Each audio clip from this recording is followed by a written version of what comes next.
રાજકોટ શહેર એ division police station વિસ્તારમાં બન્યો હની ટ્રેપનો બનાવ। હની ટ્રેપના આરોપીઓને ગણતરીની કલાકમાં રાજકોટ શહેર ક્રાઇમ બ્રાન્ચે પકડી પાડ્યા। નિલેશ મૈયાભાઈ ઝુંઝા, પાયલ ભાવિનભાઈ પરસાણા અને તેજલ દીપકભાઈ ટિંડાણીને ક્રાઇમ બ્રાન્ચે પકડી પાડ્યા। જમીન દેખાડવાના બહાને સંપર્કમાં આવી હની ટ્રેપ ગોઠવી નિવૃત્ત શિક્ષકને ફસાવ્યા હતા। નિવૃત્ત શિક્ષકને ડરાવી ધમકાવી 12 લાખ રૂપિયા પડાવી લીધા હતા। રૂમમાં એક મહિલાએ બળજબરી કરી અને બીજીએ વિડીયો બનાવ્યો હતો। નિવૃત્ત શિક્ષકે હિંમત કરી ફરિયાદ કરતા પોલીસે 3 આરોપીને પકડી આગળની કાર્યવાહી હાથ ધરી। રિપોર્ટર સમીર ખાન બલોચ, જેતપુર। તારીખ 11/3/2026ના એ ડિવિઝન પોલીસ સ્ટેશન ખાતે આ ફરિયાદ દાખલ થયેલ છે।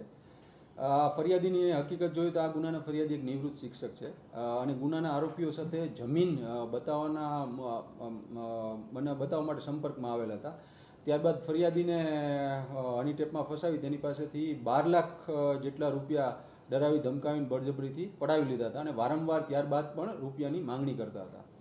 ફરિયાદીએ હિંમત દાખવીને એ ડિવિઝન પોલીસ સ્ટેશનનો સંપર્ક કર્યો હતો। ત્યારબાદ એ ડિવિઝન પોલીસ સ્ટેશનમાં સંલગ્ન કલમોની આ બાબત પર ગુનો પણ દાખલ થયેલ હતો। બનાવની ગંભીરતાને જોઈને ક્રાઇમ બ્રાન્ચની અલગ અલગ ટીમો આ આરોપીઓને પકડવા માટે પ્રયત્નશીલ હતી। ત્યારબાદ ટેકનિકલ સર્વેલન્સ તથા હ્યુમન ઇન્ટેલિજન્સની મદદથી આ ગુનાના 3 આરોપીઓને પકડવા ક્રાઇમ બ્રાન્ચને સફળતા મળેલ છે।